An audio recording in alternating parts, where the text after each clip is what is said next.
Varsity Club podcast. My name is Derek Peterson. Joining me this week, very happy to have Brady Oltmans on the podcast. Brady, hello, how are you? Doing well. It got a little cold today here in Lincoln, but it's football weather. How's it over there, man? It was like 68 degrees today. We've reached the time of year where like I should be able to wear sweatpants and a hoodie to the gym and be fine, and I had to wear shorts today. It was going to be too hot. And like, my wife is insane. She turned the heater on this morning. She's sitting right next to me, so she's going to hear this. She turned the heater on this morning, and I walk outside, and it's almost 70 degrees and sunny with no wind. And I'm like, this is November 10th. We're recording this on a Thursday, November 10th, and we can't get like sub 60 weather. I saw a TikTok video of a guy in Raleigh that was just a screenshot of the weather app on his phone, Raleigh, North Carolina, and it was like 75, 78 or something, and he's just screaming, just unintelligible screaming, like, can we have colder weather, please? Yeah, like everybody. I envy you. Everybody complaining about the election results on Tuesday say, what about the future? Well, it's 70 degrees in a lot of places in the Midwest on November 10th. I got bad news for the future for you here. All right. Yeah. I have effectively weeded all of that stuff out of my social media. It's basically sports or children getting hurt at this point. Yeah, well, it's the double-edged sword of still having a lot of friends who work at legacy newspapers, and some of them have to hop in on election night coverage. And thankfully, for the most part, I stayed away from all of that this week, focusing on game prep. But the timeline was really popping. Does that make me sound like a bad person? Should I be sharing that publicly? That I get amusement in videos of children like getting knocked down or like tripping and falling or things like that? I absolutely, because I certainly do not have that on my TikTok algorithm. So shame on you, sir, and I will oppose that far beyond reprieve or any sort of combination or checking on my own enjoyment for it. I send these occasional videos to my family in the group chat that we have, and I get responses back from my mother, mostly to the effect of like, you're never going to have a child because they're going to get hurt, and instead of checking on them, you're just going to be laughing at them. And I was like, yeah, probably. We'll have a few minutes of laughter, and then after it's obvious that they're crying and they're in pain and they're not getting back up, then we'll go check on them. But there needs to be a few minutes of laughter first. We're not having that on Saturdays. We're not getting that on Saturdays. There's just a lot of pain, just a lot of crying. Nebraska lost last week to Minnesota 20-13. I want to talk to you specifically about kind of what's going on with the quarterback position. You have something on, again, we're recording this on Thursday. You have something on Hail Varsity today. Casey Thompson is not going to be available for Michigan. The backup is a game time decision. Like, they're going to take it right up to game time as to who that player will be. Do I have this correct? Yeah. I think at the end of last week, and even on Tuesday in Mickey Joseph's presser, he kind of said, hey, look, we look at guys and evaluate them based on practice, but obviously Chubba Purdy was the guy excelling in practice, and Logan wasn't as consistent in practice in the lead up to last week, and that didn't really work out. Chubba hit that after the scripted plays, kind of just didn't really hit with that consistency, and Logan came on and obviously was more consistent. So I think they're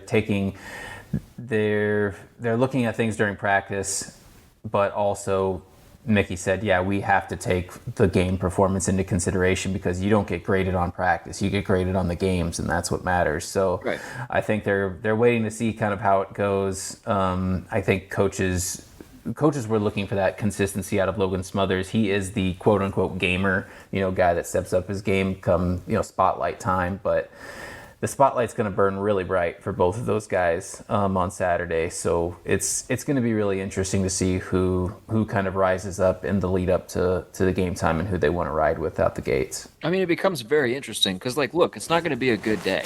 Like, let's just call a spade. Like, Michigan is a potential playoff team. Nebraska's not that, and far from it. So it's not going to, and it's there. It's not going to be a good day So like, I guess when you can give me your knee-jerk reaction to this if you want to, what your knee-jerk reaction was watching this game live, or like if you watched it back a second time, checked out the TV broadcast, replay, things like that, and your viewpoint on it changed, go with that. What was the takeaway from the quarterback split in the Minnesota game? So Nebraska throws for 121 passing yards, which is not good.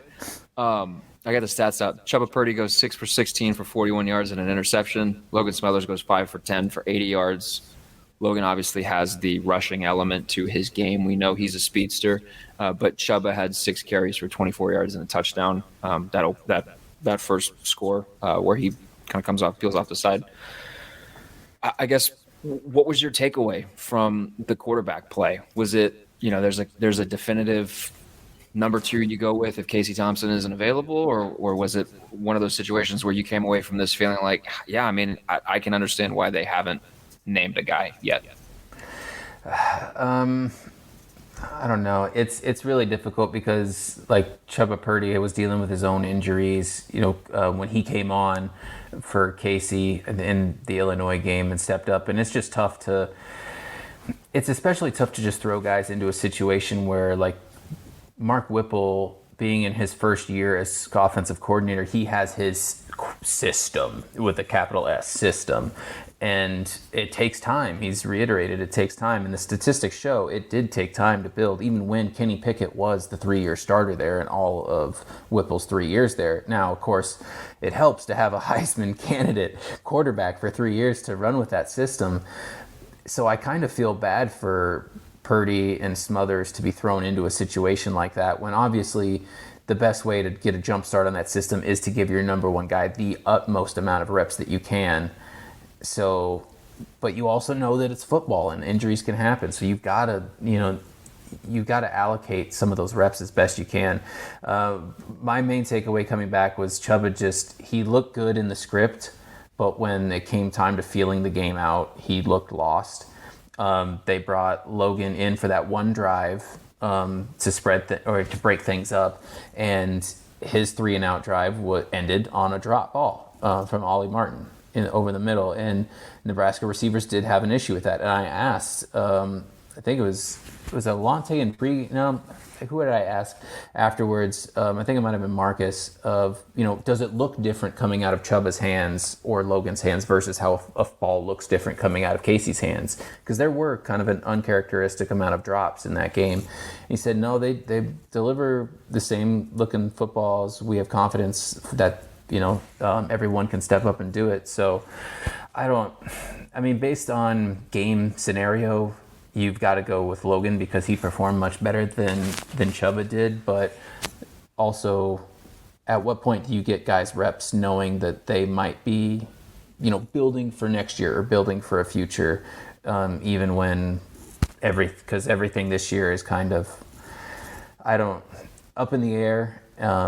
Just based upon where the program's this is what Aaron and I talked about on the podcast last week, is they have no incentive to do that. This coaching staff has no incentive to say, well, this guy's not like I imagine coaches just hate the concept of a gamer, the player that doesn't necessarily practice super well throughout the week, and then it comes into the game on a Saturday and leads fans to be like, well, why the hell was this guy not on the field in the first place? I imagine coaches just hate that. But that's definitely a thing, and I would hate it personally. But this is what Aaron and I talked about last week. Is there's no incentive to play Logan if they feel like Chubba gives them a better opportunity to win now, whereas Logan would be like, you're building him for the future. Like, right? Mickey's trying to keep his job. Mickey's trying to not have to move again. Whipple's trying to not have to move again. Like, these guys want to win so that they have something that they can present to whoever the next guy is and say, hey, let's try to make this work. Let's stick around here. I had an ACC friend who I was kind of chatting back and forth with after this Minnesota loss, and he was like, so Whipple is getting shredded on Twitter after this game. Pitt is 5-4. Might turn out that Kenny Pickett was just a lot better than we all thought he was, and Pat Narduzzi and Mark Whipple just kind of lucked into a really good Kenny Pickett year. That might be what happened. Yeah, Jordan Addison helps with that too. Yeah. You know, But even then, I mean, he's not having a tremendous season at USC. I mean, he's been hurt a couple weeks, but it's not like he's a barnstormer in USC's offense. No, that's fair. And I joked with Aaron and a couple of other people after Mickey Joseph's repeated, "We need to run the ball more" comments and stuff like that. Where like I just imagine like the head, like in a Macy's Day Parade balloon size head of Pat Narduzzi's eyes just peek over South Stadium and just stare. Somebody took that soundbite and sent it to Pat Narduzzi, and people on the other side of the football offices hear him just yelling, "Yes, finally!" Like, I'm not alone. I imagine that's what happened. That's what happened. Yep. Yeah. So like, I guess I kind of alluded to it. There was a lot of people that were upset with the management of the quarterback position in the Minnesota game. Were you among them? I think it's really easy in hindsight to say, Chuba lost vision of the game. I think maybe you want to give him 2 drives in the second half to kind of keep things going. That way give him a chance with all the halftime adjustments and everything you make and kind of go from there. It's one of those things where like you see the diminished decline and you're like, okay, well, maybe he might, with the repetitions, he might see something. And then that last 3 and out with that interception is just, I mean, it looked like it was the punt pass kick competition. He looked like there was no urgency. It was really like it was a practice rep, but not like a full speed practice rep. It was just like a limp wristed, like it was Tuesday, senior shopping day at Target. In the wee hours of the morning, and you've got to pull him after that. You can't allow a guy like that to play in a Power 5 football game, in a Big 10 football game, if he's going to throw a ball like that. And I think we saw afterwards and we saw throughout the week in the evaluation of Casey Thompson, is that there are really butting heads between Mickey Joseph's approach to quarterbacking and Mark Whipple's approach to quarterbacking, if in no other place than personnel. And Mark Whipple seemed a little bit more optimistic Casey could go this week, and Mickey, even with his long history of Casey Thompson and how well he knows the kid and everything, just didn't feel comfortable putting him out on the field against Michigan. So I know there are some people who think that Mickey might have taken himself out of consideration for the head coaching job based upon that, quarterback decisions against Minnesota. I definitely think he didn't help himself, but I think that that's one of the mistakes or one of the situations he gets in once and swears to never do again. That's one of the things I think he's going to be more aware of now. So, okay, let's just go there next, because I wanted to talk to you about that. They've lost 3 straight. They've got Michigan now. I mean, because there have been mistakes, and there's been sort of and I don't want to say that this represents the entire fan base, because I know that it doesn't, but there's been the loud contingent on social media that says that, some of these things that we've seen have been signs that, okay, Mickey's just not ready for the head coaching job. Mickey's not ready for that step in his career. However warranted that might be, that is a narrative that is out there. So if Nebraska, after firing Frost just a handful of games into the season, and gives itself this huge long runway to sort of do its due diligence, go after a guy, find a guy. There was a lot of speculation last week and a lot of noise that it was going to be Mickey. If it ends up being Mickey, even if like it turns out to be a good hire like 5 years down the road, which again, possible, it would be one of those situations where I think Nebraska would just get killed again from a perception standpoint. And I don't know if it's like, can you operate out of fear of like, well, what's the perception of this going to be? Like, is that something that Trev can legitimately do at this point? Or does he have to just say, I don't care, we're going to do what I think is best? In how he's talked about the job, it really seems like he's like, sure, it would be great to win the press release, but it's the best for all intents and purposes to get the right person in. Now, I think from a fan perspective, they care far more about that national recognition than they would ever lead on. That's partially why when game or Big Noon Saturday came to Lincoln for the Oklahoma game and Urban Meyer was on campus, so many more people were screaming for Urban, because that means legitimacy. He won national championships. He's a big name. If he comes to Nebraska, immediately Nebraska's a contender again, even for all the baggage and everything that he brings along with you, and partially why, in addition to a multitude of other things, I don't think why he would have really actually been seriously considered for the job was that. And now I think I think Mickey is seriously considered for the job. I'm not sure if he's still a finalist going forward, but I will give Trev and the athletic department a lot of credit in how they've handled this. They've treated Mickey with a lot of respect throughout this. Even if he is not the guy, they have done this coaching operation to where he is best situated if he were to get a head coaching job elsewhere and elevate himself, while also representing Nebraska and selling Nebraska well on the recruiting trail and things like that. But I think they are at the point where they would love to get a national name. They'd love to pull somebody, a blockbuster signing or whatever. But the reality is Husker fans are going to complain about whoever it is, or they'll find the contrarian take about why this person's actually bad for this job.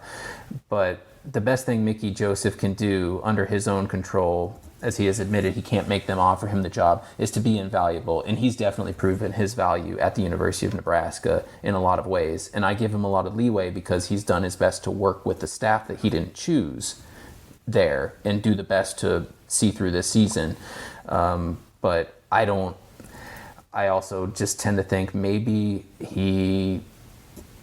it's not going to be him because the job is too high or up on a higher pedestal at this point. Is it, because that's kind of what I've been thinking about. Is it one of those, like, this is a big job.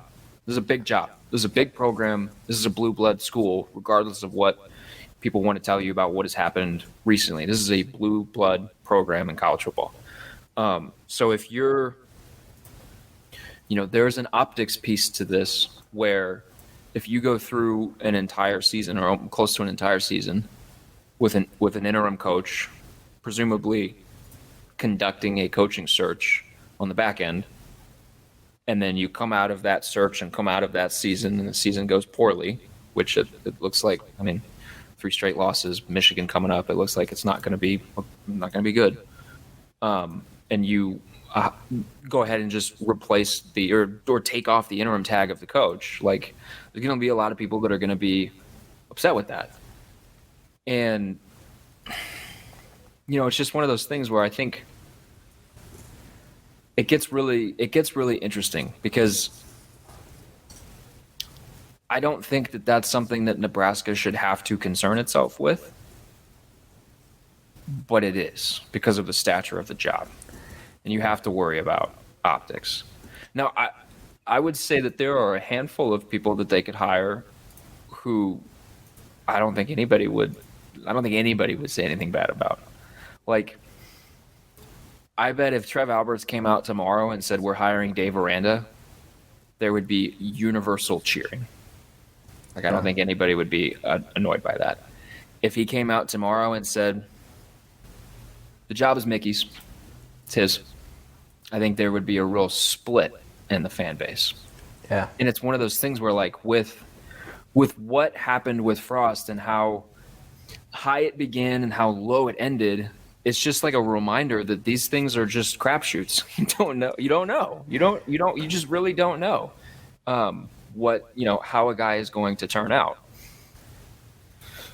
I don't know. I'm just kind of talking in circles. No. That is the great unknown. There are about 5 names that I've heard, circling the drain right now. But the reality is, Trev might have already made the hire. They've done a really good job of containing this search down. But in reality, breaking news on the podcast. I'm. This isn't me as Brady the reporter. This is me as Brady looking at this, not even just from what I've heard, but just in how they've operated with this.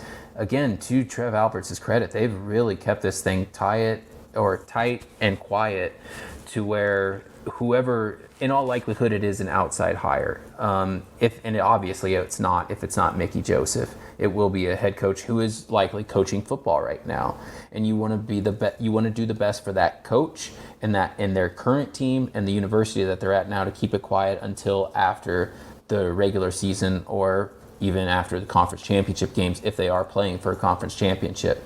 Now, I'm in the camp that if it is Mickey, you would like to think that you announce it after Wisconsin, or maybe announce it after Michigan, because get that fan fever back in the stadium to end the, Wisconsin, the last home game of the season. Keep that fan fever up of like, okay, we've got our guy, rally behind it, no more uncertainty. This is the head football coach. Or you announce that before the last game, so that you rally the fan base to travel to Iowa City, no more uncertainty, and recruits and transfers can see what you are as a program. But in all likelihood, like we've talked about, if it's an outside guy, it's just going to be another month-long wait for Husker fans, and they don't really like waiting so much. Cam, I need you to do some creative editing and clip the 2 seconds where Brady says Trev has already made the hire. We're going to use that as the tease on social for this podcast. This is going to be the most listened to podcast ever. Yeah. Shoot the numbers up, baby. I saw this, and I guess I'm going to bring a little bit of legitimacy to it by asking you the question, but I saw this. Should Mickey have dismissed Whipple after the Minnesota loss? I think it's really, at the baseline, that's not who Mickey is. Mickey Joseph isn't going to throw anybody under the bus at any point. He knows that that's not the kind of guy he is. That's not how he does business. He dismissed Chenander after the OU game. To be clear, I don't think he should have, but yeah. I have seen this, and he dismissed the defensive coordinator. Yeah, because I did think about this. Do you let Whipple go, because it's obviously been proven it's a powder keg with not even a habitual smoker, just once after 3 drink smoker walking around a fireworks store. You don't know when they're gonna have bring the combustible elements to make something pop. And you want more consistency. Shoot, even Scott Frost said he wanted more consistency out of the offense. I think that's part of the thing of what happens when a certain number of staff members get brought in for a first year for the sole purpose of saving one guy's job. Is when it doesn't work out, now you're left scrambling, what's happening. And obviously Chenander is gone, and that's helped in the defense, but at this point with the offense and all that goes into it, and I know Mickey kind of leaned on Mark Whipple at certain points for coaching advice. Obviously Whipple has been a head coach before at the college level, and then coordinator position all over in college and in the NFL. I wonder if that might have played a part into it, but I also wonder how much is it of, we don't have time to go bring in a new interim offensive coordinator or promote somebody and then promote from within to fill their spot with 4 games left in the season. I mean, it would have really sent a message that, hey, I want to be as competitive as we can be right now, but from a logistics standpoint, what big difference does that make, especially when the team is we've done all this work for a first year to set up a new system for 8 months, and then you knock the Lego set down, or there goes the Jenga game after 8 months of play. Yeah. I think you were the one that said this on this podcast a month or 2 ago, where you were like, you can get into the game of firing and promoting from within, but it becomes a situation where, what if the guys that you're promoting into these positions simply because you want to get the guy that's currently in the role out of the role? What if the guys that you're bringing up to that role aren't ready for it, and they're just there because you wanted the other guy out? Nebraska doesn't have a Bill Bush. Like the defensive situation was different. Nebraska doesn't have a Bill Bush on staff that can take over as the offensive coordinator. Yeah, I mean, I'd be very curious to see what Brian Applewhite would do as offensive coordinator, but there's no guarantee that works out, for the best. I don't know what his system works. I'm sure that would involve more handoffs, him being a running back coach. I'm willing to bet that that'd be the case, but we don't know what that looks like. And this is the Big Ten, this is Power 5 football against, sometimes you will play a college football playoff contender. You need to be 100% on point. You can't have coordinators trying to plywood up the walls because you're going to have a hurricane every single Saturday. It is interesting that Anthony Grant has 115 yards rushing while the passing attack is just completely non-existent. And Nebraska gets back Gabe Ervin this week. You were writing about this, so they would have Grant, Ervin, Ramir Johnson, and one other player whose name I'm... Yant. Yant. Yeah. Which I'm curious. He didn't really play that much last week. But I know he was suited up and he's feeling fine, practice fine, but he didn't get a whole lot of reps against Minnesota. Do you think that this is a situation where they try to shorten the game, use Smothers, and have sort of a run-focused game plan? I mean, it's not really who Whipple is, but if you're, that's like the kind of go-to for a big underdog against a really high-powered team. I mean, Michigan is not going to, push the tempo in any way. They're more of a churn it out style as well. But that's certainly an option. And Nebraska has shown that it has a pretty pretty decent stable of backs to kind of work with. Do you see that as a viable path for them this weekend? I think if Mark Whipple is not the offensive coordinator, 1,000% that's what they would do. Because I know Mickey reiterated that on Thursday in his presser of we need to slow the game down. And the top thing he said when asked about what's the biggest thing that Chuba or Logan can do to prepare themselves for the game, he said number one thing is hand the ball off. That's what you got to do. We got to slow the game down.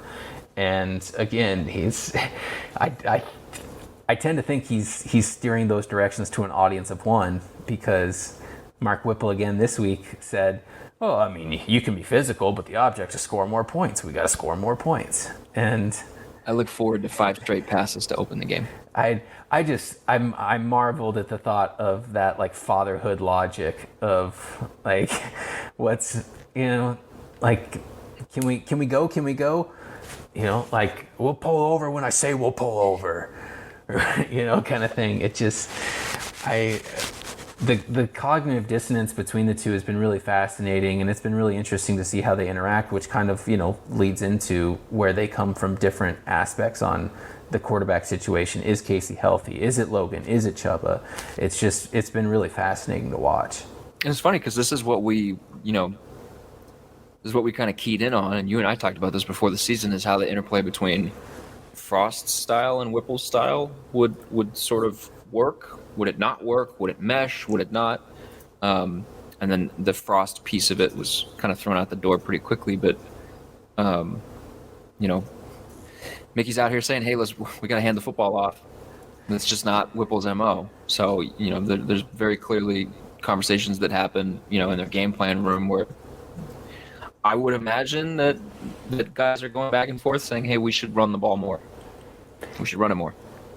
Yeah, and I'm sure that the players feel that way. I mean, I'm sure that the offensive line, I'm sure if you ask AG and Yant and Ramir, should we run the ball more? They'd say, absolutely, we should. And if you ask the fans, they say you should run the ball more. I just think it is really fascinating because even if you watch the NFL, the game is slowly trending away from, the conventional handoff and just flip it out and give it to receivers and everything. And I think you kind of see that a little bit in Whipple's offense. So but this is the Big Ten, and you've got to be able to just line up and grind it out for 3-4 yards a carry. So it's easy to say in hindsight that Nebraska might not have wanted to go with Mark Whipple, but far be it from me to critique a head football coach who is no longer in that position right now. Anytime I hear, so this is completely switching gears, anytime I hear that, hey, this is the Big Ten, you got to be able to run the football, I just think about 2 years from now, UCLA is coming to Northwestern for a November game. They're going to try to run this spread up-tempo system with Chip Kelly. Yeah. And it's just going to be incredible. It's just going to be – I cannot wait for them to get to the Big Ten so that we can see – like, it's the Frost thing of, like, I think they're going to have to adjust for us. Is it going to take 5 years for UCLA to figure out, hey, we actually have to figure out how to run the football power at people? Or is it going to be a situation where they come in and they're like, yeah, we're pretty good. Northwestern kind of sucks. I'm glad you said Northwestern, because the other day I thought about that, and I was like, because Chip Kelly was like, he had looked like his day had dawned, or like he had sunset on UCLA, and then all of a sudden they're resurgent and they look great. And I thought, you know why? Sorry, I don't mean to interrupt you. You know why? Go on. This is something that you talked about off pod, so I'm going to give you a little segue to get into it if you want to. They are a veteran team up front. Yeah. The best teams on the Pac-12 right now have very, very, very old offensive lines. And you've got to build that. And that's just something. Nebraska's got 11 seniors, and 2-3 of them are on the offensive line. The biggest contributors are on the offensive line. It's really fascinating to see, because that's something Minnesota does well. It's something Michigan does well. It's something that Purdue has done well. And you point to big physical teams with veteran leadership and guys that know how to manage a game.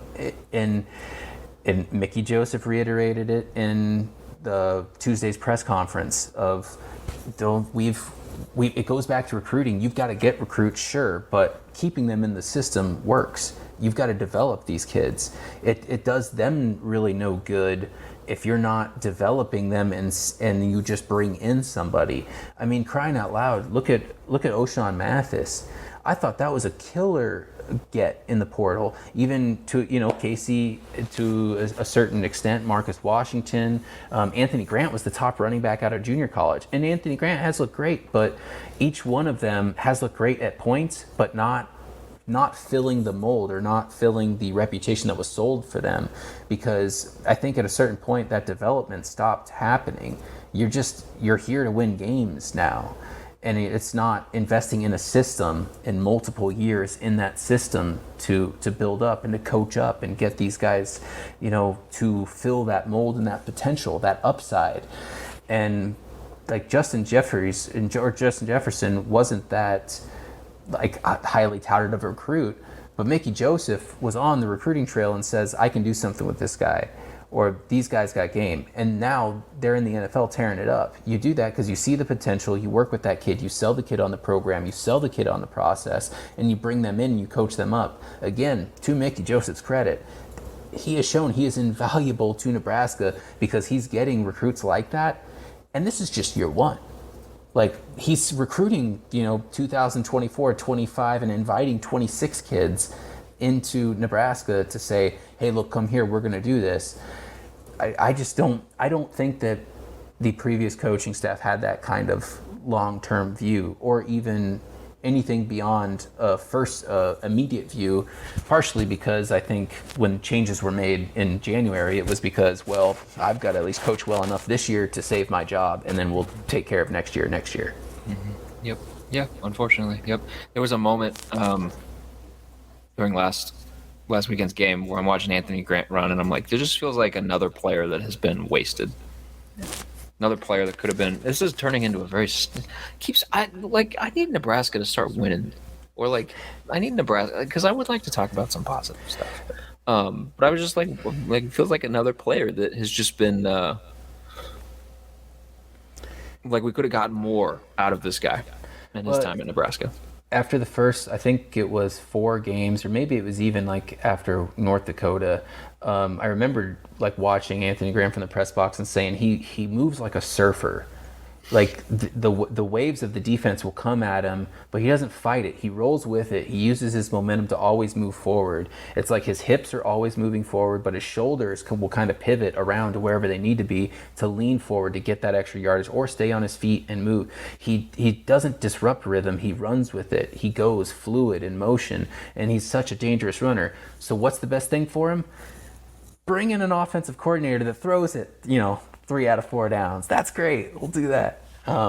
Although, I mean, to be fair, Nebraska's about middle of the road in terms of like run versus pass play selection. So it's just the way that college football is going. But I think you're right. This is a guy where if you bring him in 10 years ago, I think Nebraska fans are just salivating and thinking like, Abdullah, Grant, let's go, kind of thing. That'll be good. This is, this doesn't, how do I want to say this? The Husker Hex is still alive. So we could take some solace in knowing that if Michigan emerges from this weekend victorious, let's knock on wood that there's nothing else that happens in the tunnel after the game. That would mean that Michigan is out of the college football playoff picture. Yeah. So good for Nebraska for clearing that up. Nebraska, you might laugh at them, but they take everything out of you. I swear. Yeah. We're gonna end Michigan's college football playoff run after a win, which would be something.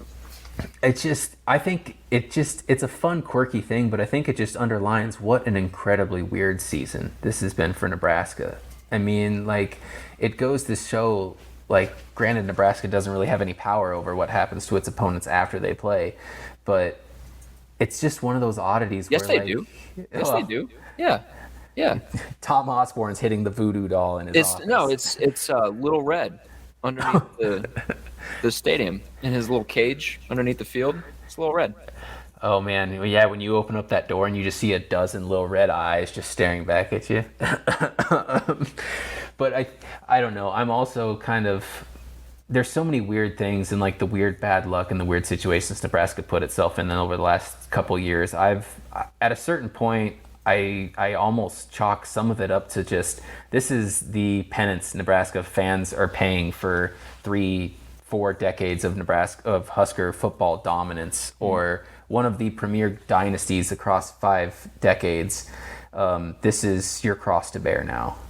Congratulations. I mean, if the college football gods are fair, then that means Alabama might actually implode as a athletic department in 10 years, 20 years. Well, ask Bama fans when Saban retires, they are very nervous for that day because how do you follow that up? Jimbo Fisher.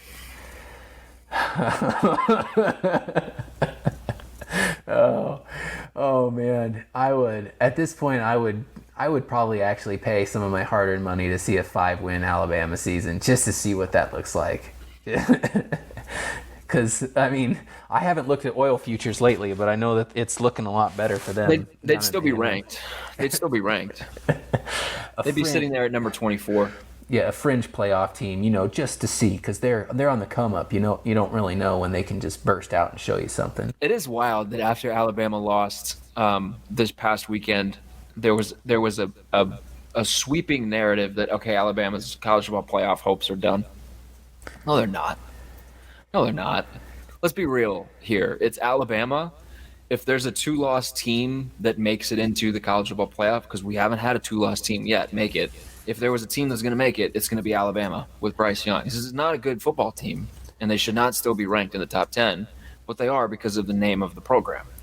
Yeah. And, if, the Husker Hex is alive and well, Michigan's going to get knocked out of it. Maybe they beat Ohio State later. We'll see.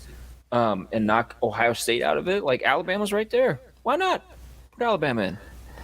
Man, but it is weird. I think that's one of the things we just learned from a Nick Saban Alabama team is they're always in it. People always have that validation for them. They're like Stone Cold Steve Austin in the 90s. You can always just rely upon the glass to shatter and them to come out regardless of circumstance at the end. And you don't really believe that they aren't going to be there until Deep Space Nine starts airing or whatever is on next. Yeah. All right, man. That feels like a good spot to end it. You probably got work to do, so I'll let you get on with your day. Thank you for coming on the podcast. It was good to catch up. Yeah, man. No problem. Happy to be here. We'll be back next week with another podcast. In the meantime, keep reading HailVarsity.com. Make sure you're following Brady on Twitter. Make sure you're reading all this stuff on Hail Varsity. Go to hailvarsity.com, use the promo code Varsity. Make sure you're signed up for everything. You get premium content, you get the magazine, you get all of the Husker stuff that you could possibly want to read across multiple sports, not just football. Team does really good work over there. Like I said, follow Brady. We've got a network of podcasts. This is not the only one that you can listen to your favorite Hail Varsity people. I'm not your favorite Hail Varsity person. I know that. Aaron Sorensen and Sasha Durkin have the Mind Your Own podcast. Brandon Vogel has I-80 Preview. And then Jacob Padilla and Jacob Bigelow have their own basketball podcast. Make sure you're listening to that every week. Shouts to you guys for listening to this every week. Shouts to Brady again for coming on. Shouts to Cam for producing this episode every week. And we will be back next week. Thanks, guys.